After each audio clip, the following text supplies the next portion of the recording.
वहीं चंडीगढ़ में कृषि मंत्री जेपी दलाल से जनता टीवी ने कई मुद्दों को लेकर खास बातचीत की है और इस दौरान किसानों की प्रगति के लिए सरकार की ओर से चलाई जा रही कई योजनाओं की जानकारी दी है। साथ ही उन्होंने कहा कि विपक्ष की अपील पर भारत बंद बुलाया गया था, जिससे आम जनों को भारी परेशानी का सामना करना पड़ा है। हरियाणा सरकार प्रदेश में किसानों की हालत को लेकर किस तरीके के कदम उठा रही है, इन तमाम मुद्दों पर बातचीत करने के लिए मेरे साथ हरियाणा के कृषि एवं किसान कल्याण मंत्री जयप्रकाश दलाल हैं। दलाल साहब, प्रदेश में किसानों को लेकर आप क्या कदम उठा रहे हैं? चूंकि पिछले दिनों एक आपने बैठक की थी और हरियाणा में जो शहद पालक किसानों को आपने बढ़ावा देने के लिए एक पॉलिसी बनाई थी, क्या चर्चा हुई सर उसमें? पिछले दिनों मुख्यमंत्री की अध्यक्षता में हमने हरियाणा की शहद पॉलिसी बनाने की मीटिंग की और उसमें हमने बहुत सारे निर्णय किए हैं।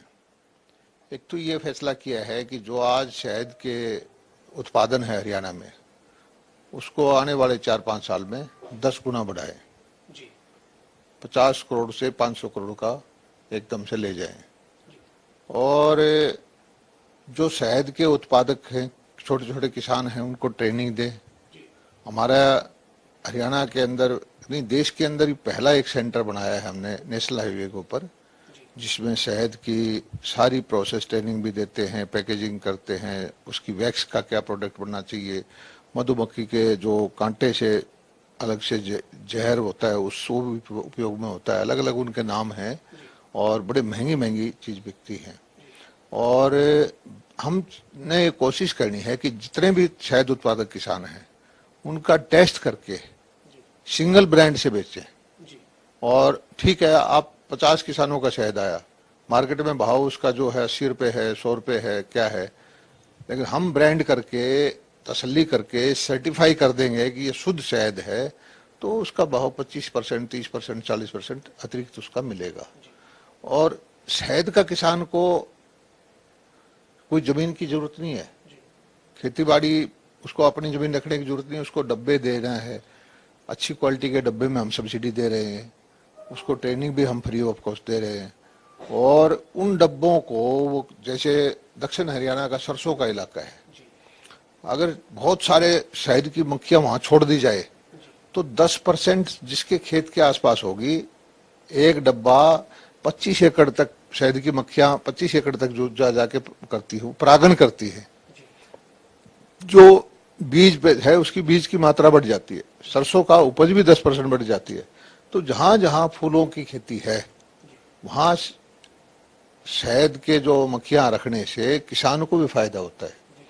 और इससे शहद उत्पादन से ही हमारा कोशिश करेंगे कि हजारों बेरोजगार बच्चों को हम साल का 2-2.5 लाख रुपए कमाने लायक बनाएं। और इसके लिए कोई तो लोन लेने की जरूरत है, कोई सब्सिडी की जरूरत है, सब्सिडी तो हम दे ही रहे हैं, उसको ट्रेनिंग की जरूरत है, उसको उसके प्रोडक्ट को सर्टिफाई करके पैकेजिंग की, मार्केटिंग की, हर चीज़ में हम सहायता देंगे। और मकसद ये है कि जो ग्रामीण परिवेश के किसानों के बच्चे हैं वो स्वावलंबी बने, कृषि आधारित ही काम करें, उससे उनको फायदा होगा। सर, सबसे बड़ी जो है वो एक जो शहद पालक जो किसान है उसके लिए यही रहती है कि वो अपना शहद तैयार करता है, उसके बाद मार्केट में वो लेके जाए तो ब्रांड की दिक्कत आती है। तो आपने अब ये लगभग एक सैद्धांतिक तौर पे तो तैयारी कर ही ली है कि अब कोई सभी शहद को इकट्ठा करके एक ब्रांड के साथ बेचा जाए ताकि शहद पालकों को फायदा हो और जो खरीदार है उनको भी क्वालिटी का शहद मिले। क्योंकि अगर सरकार अगर कोई टैग के साथ अगर चीज मार्केट में लेके आती है तो उसके ऊपर भरोसा बढ़ता है। आप एफएड से सरसों का तेल दे रहे हैं या एफएड आटा दे रहा है या वीटा का दूध है, तो इस तरीके से क्या आप कोई सैद्धांतिक तौर पे तैयारी कर रहे हैं कि शहद को भी ऐसा कोई ब्रांड हरियाणा दे? निश्चित तौर पर शहद का ब्रांड भी हम सिंगल ब्रांड से शहद बिकवाएंगे। और हमारे 5000 स्टोर तो हम अपने ही खुलवा रहे हैं हरित के, उसमें शहद रखवाएंगे। बीटा के जो हम बीटा को के जो बूथ हैं उनकी भी संख्या हजारों में करने वाले हैं, उसको बिकवाएंगे। और इसके अलावा शहद की एक्सपोर्ट की बहुत डिमांड है, सिर्फ मुद्दा है क्वालिटी का।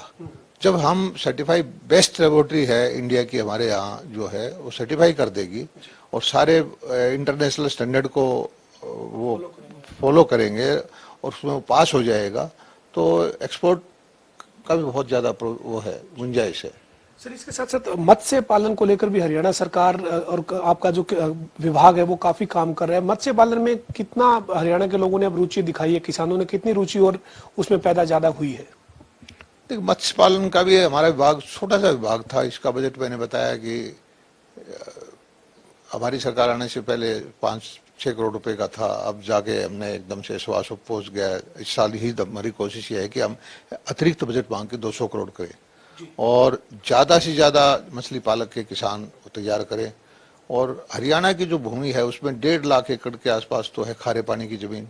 बारिश हो जाती है तो उस जमीन में एक फसल ले लेता है किसान, क्योंकि सिंचाई की सुविधा वहां उपलब्ध नहीं है, नहरों का पानी नहीं है, नीचे से खारा पानी है तो फसल हो ही नहीं सकती। एक तो उस जमीन पे फोकस किया है। दूसरा है हमारा 8-10 लाख एकड़ जमीन है जल भराव की। उसका भी हाल यही है कि मान लीजिए अब लाखों एकड़ जमीन में जल भरा हुआ है। अब इस जल निकलते निकलते निकलते निकलते अक्टूबर नवंबर आ जाएगा, बिजाई गेहूं की हो नहीं पाएगी तो वो जमीन बेकार होगी। तो इसके लिए हमारी कोशिश ये है कि मछली पालन जो है एक लाभकारी काम हो सकता है। और जो खारे पानी वाला है उसका तो चमत्कारिक रिजल्ट आए हैं। हमारे एक किसान ने, सरसा जिले का किसान था, 2.5 एकड़ के अंदर खारे पानी में झींगा उत्पादन करके सारी उसकी लागत 20-22 लाख रुपए आई, जिसमें से 8-10 लाख की हमने सब्सिडी दे दी। 10-12 लाख की लागत पे अब 14 लाख की होगी ज्यादा से ज्यादा। उस किसान से पूछ लेना आप। कुछ 55 लाख की उसने मछली का उत्पादन कर दिया 6 महीने में। मुझे नहीं लगता कि हिंदुस्तान का कोई भी किसान, चाहे वो सुपारी उगाता हो, चाहे केसर उगाता हो, या कोई बहुत महंगी खेती करता हो, इतना फायदा कर सकता है। तो हमारा जो दक्षिण हरियाणा का खारे पानी का किसान है उसको हम ट्रेनिंग दे रहे हैं। गरवा के अंदर एक एक्सीलेंस सेंटर बना रहे हैं। बीज भी यहाँ उपलब्ध कराएंगे, दवाई भी यहाँ उपलब्ध कराएंगे, प्रोसेसिंग प्लांट भी यहाँ लगाएंगे। उसका भी हमारा ये है कि प्रोसेस करके के विदेशी मुद्रा कमाएंगे, एक्सपोर्ट करेंगे। और आने आप वाले सालों में देखना कि हजारों बच्चों को रोजगार मिलेगा। और ये कोई छोटा रोजगार नहीं है, कोई 20-30 हजार 50 हजार कमाने का। जो बच्चा 2.5 एकड़ में 20-30 लाख रुपए भी कमा लेगा वो 10 आदमी को रोजगार दे सकता है, एंटरप्रेन्योर होगा। और हमारी जो सोच है सरकारी नौकरी के पीछे भागने की, वो बदल जाएगी। सर, पुरानी जो एक पारंपरिक खेती जो लोग लगातार करते आ रहे थे उससे हटाने के लिए आपने कई तरह की सब्सिडी, कई तरह की योजना शुरू की। उसी के बाद जो है वो चाहे मत्स्य पालन की बात हो या फिर शहद के जो किसान है, या यूं कहे कि शहद की जो मधुमक्खियों के जरिए अपना आगे व्यवसाय करने वाले किसान है, उनके साथ साथ जो ये तमाम आप फैसले ले रहे हैं, इसमें बागवानी में भी आपने सर एक बड़ा फैसला किया है और बागवानी को आप इंश्योरेंस योजना के तहत लेकर आए हैं। यानी बागवानी के किसानों को भी आश्वस्त किया है कि उनको किसी तरह का नुकसान नहीं होगा। देखिए, आज किसानों को जरूरत है हरियाणा की जो पुरानी परंपरागत खेती थी गेहूं की और धान की, उसको बदल करके नई चीजों की तरफ जाना चाहिए, जिसमें फलों की खेती है, सब्जियों की खेती है। और ये सही है कि इन खेतियों में रिस्क ज्यादा है, तो उस रिस्क को कवर करने के लिए किसान कहते थे जी हमारी फसल खराब हो जाए तो कोई बीमा योजना नहीं है। हरियाणा देश का पहला प्रदेश है जिसने फलों का और सब्जियों का बीमा अपने विभाग के द्वारा करने का निर्णय लिया है। 40,000 रुपये प्रति एकड़ फलों की खेती के लिए, 30,000 रुपये प्रति एकड़ सब्जियों की खेती के लिए, 2.5% आप प्रीमियम देंगे, 1,000 रुपये फलों का, 750 रुपये सब्जियों का, और आपका बीमा हो जाएगा। 3 फसल खराब होते ही मेरी फसल मेरा ब्यौरा पोर्टल पे आप सूचना दें, आपके यहाँ कोई चेकिंग वाला थर्ड पार्टी चली जाएगी और आपके खाते में पैसे डाल देंगे। 2 तरह के काम किए। एक तो ये तो देश में सबसे पहले हमने किया है। फिर एक विषय आता था कि ठीक है बीमा भी हो गया, फसल भी तैयार होगी, भाव गिर जाते थे, वहां भी हमने भावांतर भरपाई योजना लेके आए हैं कि भाई एक सर्टन लिमिट से जिसकी जितनी लागत है उतने का तो पैसा उसको मिल ही जाना चाहिए। तो 14 फसल हमने उसमें ले रखी है, 21 फसल बीमा में ले रखी है, 14 फसल में लेके भी किसान, हमारा मकसद ये है कि किसान के पास पूंजी ज्यादा नहीं है, उसको हम वो खेती करने के लिए लालायित कर रहे हैं कि आप रिस्क वाली खेती करें, रिस्क सरकार का, लाभ आपका। हाँ, सर ये अभी बेमौसमी बारिश हुई है, उस बारिश की वजह से जो है वो किसान काफी प्रभावित हुआ है सभी क्षेत्र में। तो इसको लेकर सरकार ने जो आदेश दिए थे सर गिरदावरी को लेकर, स्पेशल गिरदावरी करवाने को लेकर, क्या कोई रिपोर्ट आने की कब तक उम्मीद कर सकते हैं सर? 3 दिन पहले मुख्यमंत्री जी से मेरी चर्चा हुई थी और मैं उनका धन्यवाद अदा करता हूं कि उन्होंने तुरंत हमारे कौशल साहब हैं जो रेवेन्यू के इंचार्ज हैं उनको आदेश दे दिए थे कि गिरदावरी करा करके किसानों के जो भी नुकसान है उसकी भरपाई करें। और मुझे अब जानकारी कर लेता हूं मैं कि कितने क्या आगे किस प्रोसेस पे कहाँ तक चली हुई है। ये सही है कि बड़ी पूरे 6 महीने की मेहनत, फसल तैयार थी, चाहे वो कपास की हो, चाहे मूंग की हो, चाहे बाजरा की हो, चाहे किसी और चीज़ की हो। तो यही तो किसान की बदहाली का वो है कारण कि सारे महीने की सारी लागत लगने के बाद जिस दिन उसको फसल अपने घर में लाने का मौका है, कई बार तो वो काट के खेत में छोड़ देता है, तब भी बर्बाद हो जाती है। तो इस चीज़ का हरियाणा सरकार ने स्वतः संज्ञान लेकर के ये निर्णय लिया है कि किसान की मदद करें। और हम पहले भी लगभग 4,000 करोड़ रुपए के आसपास बीमे से दिलवा चुके हैं। लगभग 4,000 करोड़ रुपए के आसपास ही बगैर बीमित किसान थे उनके खाते में डाल चुके हैं।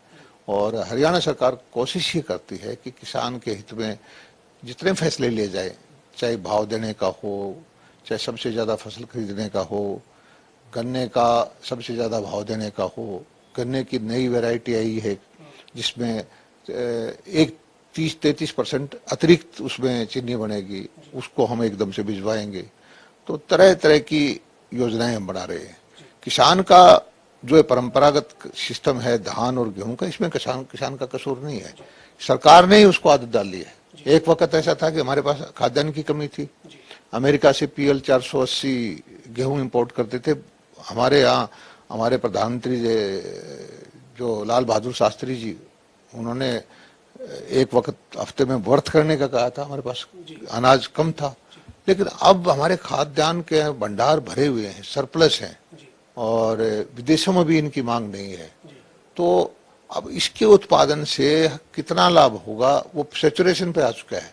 अब डाइवर्सिफाई करना ही एक उचित माध्यम है और किसान रिस्क नहीं ले सकता, इसलिए उसके रिस्क को सरकार अपने ऊपर लेके किसानों से कोशिश कर रही है कि आप थोड़ा थोड़ा पशुपालन पे ध्यान दें, मछली पालन पे ध्यान दें, पिगरी पे ध्यान दें, मशरूम का पालन खेती करें, सब्जियों की खेती करें, मसालों की खेती करें, प्याज बोएं, आलू बोएं, लहसुन बोएं या बागवानी लगाएं।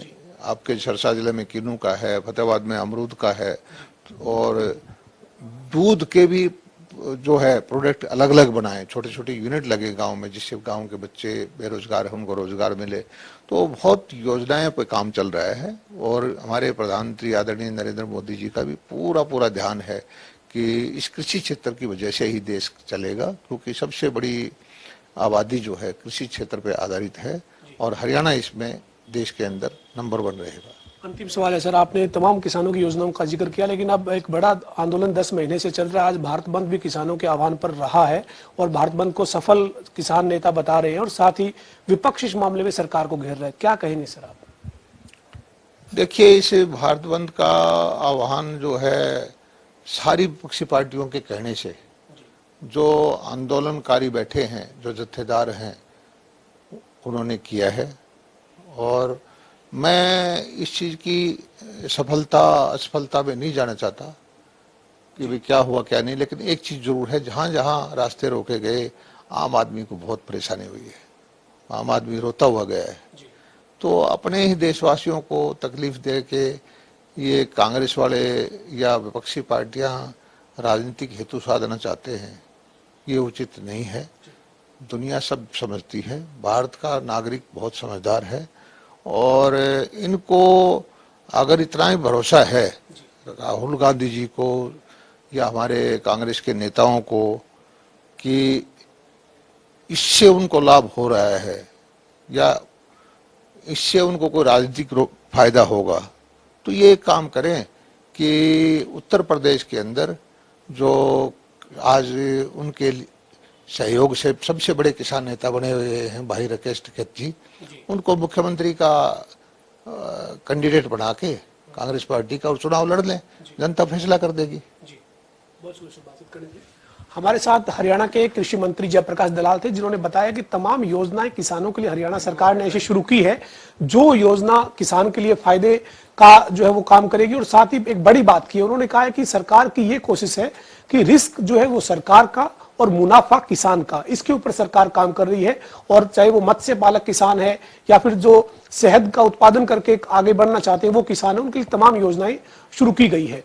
इसके अलावा भारत बंद पर जयप्रकाश दलाल ने कांग्रेस को आड़े हाथ लिया और ये कहा है कि ये भारत बंद जो है वो किसानों ने विपक्ष के आह्वान पर किया है। चूंकि जो किसान नेता है उन्होंने विपक्ष की मांग पर इस भारत बंद को किया है। इसकी सफलता असफलता पर नहीं जाना चाहिए, ये देखना चाहिए कि इससे देश के आमजन को कितनी परेशानी हुई है। वीडियो जर्नलिस्ट रवि के साथ पवन सिंह, जनता टीवी, चंडीगढ़।